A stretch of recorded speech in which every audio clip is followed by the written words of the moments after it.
الحمد لله رب العالمين والعاقبة للمتقين ولا عدوان إلا على الظالمين وأشهد أن لا إله إلا الله وحده لا شريك له ولي الصالحين وأشهد أن محمدا عبده ورسوله وصفيه من خلقه وخليله سيد الأولين والآخرين اللهم صل عليه وعلى آله وصحبه ومن اتبعهم بإحسان إلى يوم الدين أما بعد. Mes chers frères et sœurs, en ces quelques minutes, bi'idhnillahi tabarak wa ta'ala, j'ai envie de voir avec vous un hadith en particulier et en extraire pas mal de leçons. Ce hadith-là est rapporté par l'imam Muslim selon Jundub ibn Abdullah radiyallahu anhu. Il relate que le messager d'Allah sallallahu alayhi wa sallam a dit: un jour, un homme dit: par Allah, Allah ne pardonnera jamais à un tel. Un jour, un qui était dans l'adoration d'Allah, c'était un dévot, il a dit d'un pécheur, quelqu'un qui était donc dans le péché, il a dit: par Allah, Allah ne pardonnera jamais à un tel. Allah dit alors: qui est donc celui qui jure en mon nom et prétend que je ne pardonnerai jamais à un tel? Certes, je lui ai pardonné et j'ai annulé tes œuvres. Allah subhanahu wa ta'ala, par sa miséricorde, a pardonné aux pécheurs et il a anéanti les œuvres de cet homme qui était dans la piété. Certes, je lui ai pardonné et j'ai annulé tes œuvres. Et dans le hadith d'Abi Huraira, radiyallahu anhu, il est dit que l'homme en question était un dévot, quelqu'un qui était investi dans l'adoration. Il a prononcé une parole, dit Abu Huraira, qui a ruiné sa vie sur terre et sa vie future. Et c'est rapporté par l'imam Muslim. Mes chers frères, mes chères sœurs, on vit une époque où les gens, ils vont parler sur autrui et ils vont se permettre de décider à la place d'Allah. Lui, jamais il va aller au paradis. Elle, impossible, elle va se repentir. Lui, c'est un mytho dans son repentir. Il ment. Elle, c'est une hypocrite, c'est connu. Tu crois vraiment elle va aller au paradis? Le danger de ces paroles, c'est que tu as décidé à la place d'Allah. Je ne sais pas si on réalise. Qu'est-ce que t'en sais qu'Allah va pardonner ou ne va pas pardonner à un tel? Ça se trouve, demain il va se repentir, il sera 1000 fois mieux que toi. Et que toi tu vas avoir la pire des fins. Dans ce hadith, on a pas mal de leçons. La première, c'est qu'il n'est pas permis à un musulman, même en rigolant, de dire à son frère: toi, mais c'est clair et net, tu vas aller en enfer. Toi, tu vas aller en enfer en fusée, en F-16. Et comme ça, des petites blagues à droite, à gauche. Parfois, ils le disent pour rire, et des fois, c'est sérieux. Ça, c'est interdit en islam. Ce que tu as fait, c'est gravissime. T'es qui, toi, pour décider de qui va aller au paradis, qui va aller en enfer? Et ça, c'est une musiba qui s'est répandue énormément ces derniers temps, surtout dans les réseaux sociaux. Chacun commence à parler du sort d'un tel et d'une telle. C'est lui qui donne les entrées, qui distribue les entrées au paradis et en enfer. Craignez Allah. Craignez Allah. Réveillez-vous. Nous n'avons pas le droit de dire qu'un tel sera au paradis ou un tel sera en enfer, sauf si on a un texte de notre bien-aimé Muhammad alayhi salatu wassalam. Le prophète sallam n'a-t-il pas dit qu'Abou Bakr sera au paradis? Oui ou non? Eh bien, Abou Bakr sera au paradis. Ça, on l'affirme. Pourquoi? On a un texte authentique où le prophète sallam a dit Abou Bakr sera au paradis. Khadija radiyallahu anha sera au paradis. Aïcha sera au paradis. Omar, Othman, Ali, Abdurrahman ibn Auf, Saad ibn Abi Waqqas, et j'en passe. On a des textes du prophète sallam qui stipule qu'un tel sera au paradis ou qu'un tel sera en enfer. Khalas.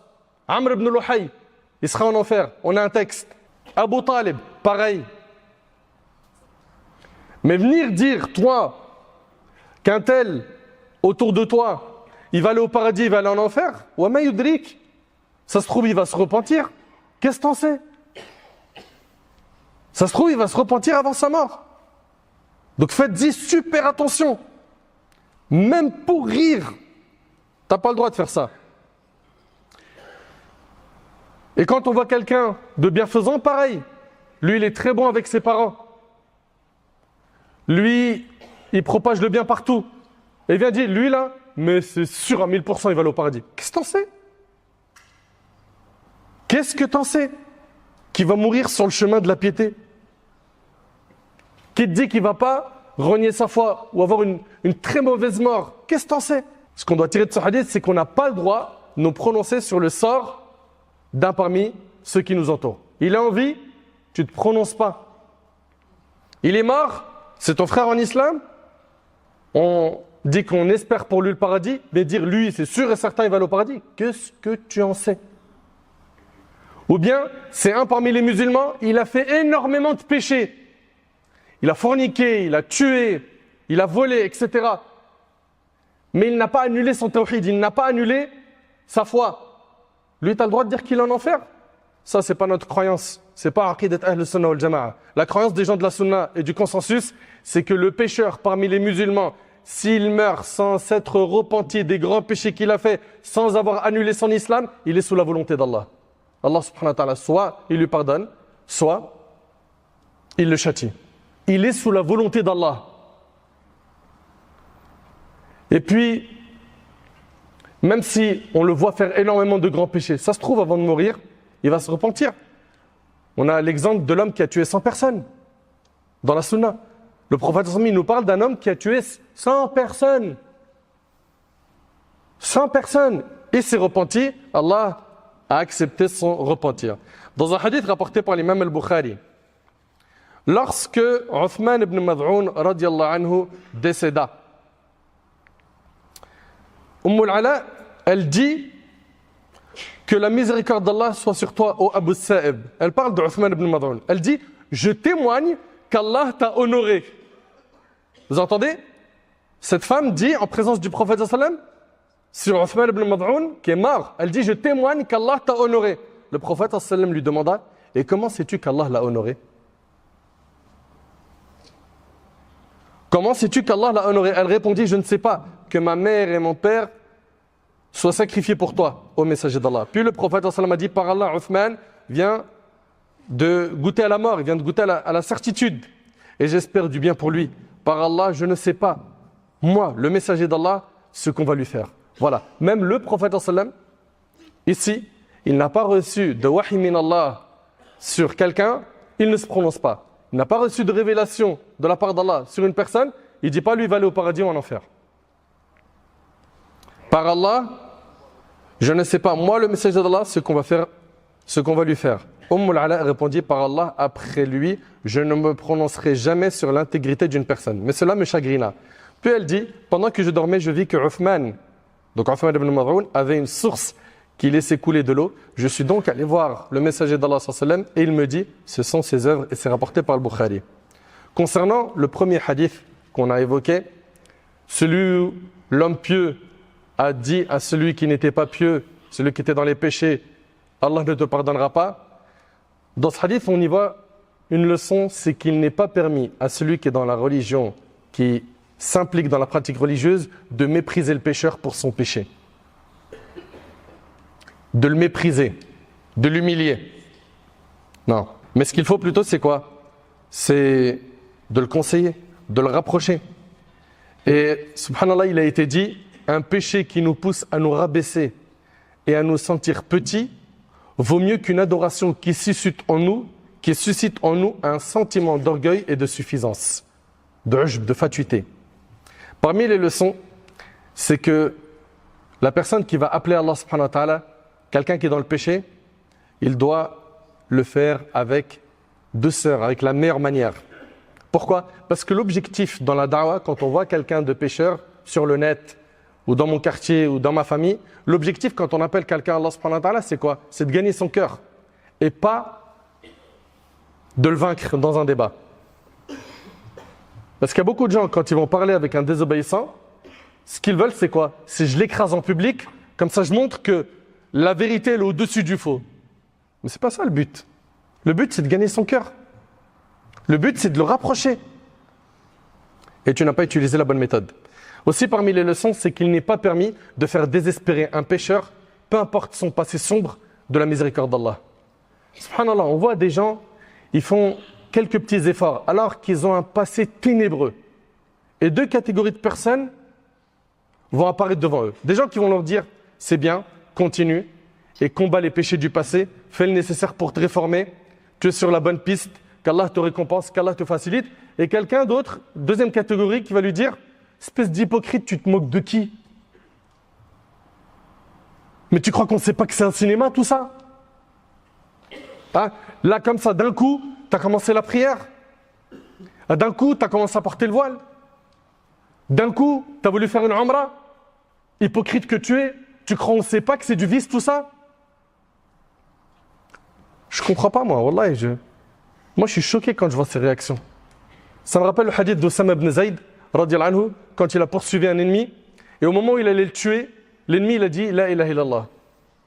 Osama, il l'a tué. Et l'information est parvenue au prophète sallam. Il lui a dit « As-tu tué cet homme après qu'il a prononcé « La ilaha illallah » Osama, il l'a dit pour se protéger de l'épée. En deux mots, il n'était pas sincère. Le prophète sallam a continué à répéter la même question. L'as-tu tué après qu'il a dit « La ilaha illallah » Et dans une version, il lui a dit « Ashaqaqta ala sadri » lui as-tu ouvert la poitrine pour voir s'il était sincère à ce moment-là ou pas? À partir du moment où le musulman ou la musulmane nous affiche la piété, les bonnes actions, on doit considérer cette personne-là comme telle, que c'est une personne qui est pieuse, qui est sincère dans sa démarche. Ok? Il peut me mentir, il peut me tromper, mais il ne va pas trahir et tromper le Seigneur des mondes. Et puis il n'a pas de compte à nous rendre à nous, il a des comptes à rendre à Allah. Quand vous voyez quelqu'un qui est dans un trou, dans la désobéissance, tendez-lui la main. Et si vous voyez qu'il fait des choses qui ne sont pas cohérentes, il fait énormément de péchés, et de temps en temps, une umrah, de temps en temps, on le voit aller à la mosquée pour le Jumu'ah.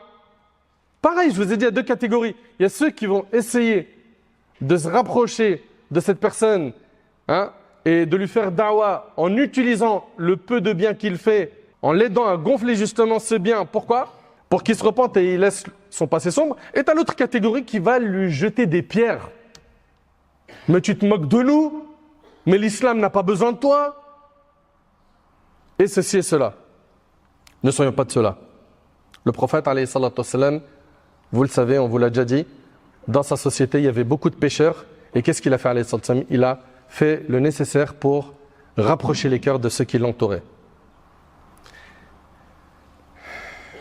Et un hadith rapporté par l'imam Abu Daoud, d'après Abu Huraira, radiyallahu anhu. Ce hadith-là, le prophète il dit, il y avait deux hommes parmi les Bani Israël qui ne suivaient pas la même voie. L'un d'eux était un pécheur et l'autre était une personne qui faisait des efforts dans l'adoration. Celui qui faisait des efforts dans l'adoration ne cessait de voir l'autre commettre des péchés et lui disait « Arrête de faire ça, arrête de faire des péchés ». Donc celui qui est dans la religion, bien investi dans l'adoration, il disait au pécheur « Arrête, arrête de faire cela ». Un jour, il l'avait en train de commettre un péché et il lui a dit « Arrête de faire ça ». L'autre, le pécheur, il lui a dit « Laisse-moi, par mon Seigneur, est-ce que tu as été envoyé pour me surveiller ?» Alors il a dit « Qui ? Le pieux ?» Celui qui est dans la religion, il a dit à celui qui est dans les péchés, il lui a dit « Par Allah, Allah ne va pas te pardonner et il ne va pas te faire rentrer dans le paradis. » Alors, les âmes des deux hommes ont été prises, c'est-à-dire qu'ils sont morts. Après leur mort, ils ont été rassemblés auprès du Seigneur des mondes, Allah Azza wa Jal, qui a dit à celui qui faisait des efforts dans l'adoration, « Est-ce que tu savais ce que j'allais faire ?» Allah Ta'ala lui a dit, est-ce que tu savais ce que j'allais faire? Et il lui a dit, où possédais-tu ce qu'il y a dans ma main? Et il a dit au pécheur, va et rentre dans le paradis par ma miséricorde. Puis il a dit concernant l'autre, qui est le pieux, celui qui était dans l'adoration, ramenez-le dans le feu. Franchement, ça doit nous freiner la langue. Ce texte doit nous freiner la langue. Qu'on arrête de parler des péchés des gens, du sort des gens. Nos péchés suffisent. Abu Huraira radiyallahu anhu a dit, je jure par celui qui détient mon âme dans sa main. Il a prononcé une parole qui lui a fait perdre sa vie d'ici-bas et celle de l'au-delà. Une parole. Il a tout perdu avec cette parole. Et toi aussi, avec une parole, tu peux tout perdre. Tu as peut-être fait beaucoup de bonnes actions. Tu as fait des aumônes, tu as prié, tu es venu à la mosquée, tu as aidé des gens, tu as fait une umrah, tu as fait même le hajj, etc. Une parole peut tout anéantir. C'est pour ça, maîtrise ta langue. Fais attention à ton comportement. Ce hadith-là doit nous inciter à avoir beaucoup de patience et à prolonger notre souffle face aux pécheurs. Et il y en a parfois qui, quand on va les conseiller, ils vont nous parler avec un ton dur, voire une insulte, une mauvaise parole. Sois patient. Allah tabaraka wa ta'ala nous dit que Luqman a dit à son fils: Ya bunayya aqimis salat wa'mur bil ma'ruf wanha 'anil munkar wasbir 'ala ma asabak inna dhalika min 'azmi al-umur. Ô mon enfant, observe la prière, ordonne le bien, interdis le mal et endure les torts que cela te causera. Et endure les torts que cela te causera. Quand tu vas ordonner le bien, interdire le mal, forcément, tu ne vas pas avoir que des fleurs sur ton chemin, tu vas avoir également des épines. Et endure les torts que cela te causera. Ceci fait partie des préceptes divins demandant une forte détermination. Quand quelqu'un vient te conseiller, accepte le conseil et ne lui dis pas: mêle-toi de tes oignons. C'est mes péchés, je fais ce que je veux. C'est pas ton problème, je les assume. Toutes ces paroles sont détestées par Allah subhanahu wa ta'ala. Selon Abdullah ibn Mas'ud radiyallahu anhu, le prophète sallallahu alayhi wa sallam a dit: les paroles les plus détestées d'Allah sont lorsque quelqu'un s'adresse à un autre en lui disant crains Allah et que l'autre lui réponde occupe-toi de ta personne. Et c'est rapporté par Tabrani. Occupe-toi de ta personne. Ça veut dire quoi? Mêle-toi de tes affaires. Mêle-toi de ce qui te regarde. Occupe-toi de tes affaires. Ces paroles-là, le prophète sallallahu alayhi wa sallam, il dit les paroles les plus détestées d'Allah. Tu acceptes de prononcer les paroles qui sont les plus détestées d'Allah? Normalement, quelqu'un il t'a conseillé avec bienveillance, il t'a montré une erreur, etc. Jazakallah khair. Et corrige le tir. Et corrige le tir. Ce qu'on doit donc retenir de cette khutba, c'est qu'il faut faire très attention à ne pas vous retrouver dans une situation où vous décidez à la place d'Allah. Lui, il va aller au paradis, lui, il va aller en enfer. C'est très grave. Et ça a causé la perte de cet homme qu'on vient de voir dans le hadith. C'est pour ça, si tu veux te concentrer sur les défauts, les péchés de quelqu'un, occupe-toi de toi. Tu as beaucoup à corriger chez toi. Et cela ne signifie pas qu'il ne faut pas conseiller les gens autour de nous. Non, mais quand on va les conseiller, il va falloir respecter tout ce qu'on a dit tout à l'heure, la bienveillance, le faire avec science, être patient, etc., etc., etc. J'implore Allah subhanahu wa ta'ala de nous accorder la douceur dans le comportement. J'implore Allah tabaraka wa ta'ala de nous accorder la sagesse, la clairvoyance. J'implore Allah subhanahu wa ta'ala de faire de nous des clés pour le bien, des barrières contre le mal. Allah subhanahu wa ta'ala yataqabbal minna wa minkum salih al-a'mal.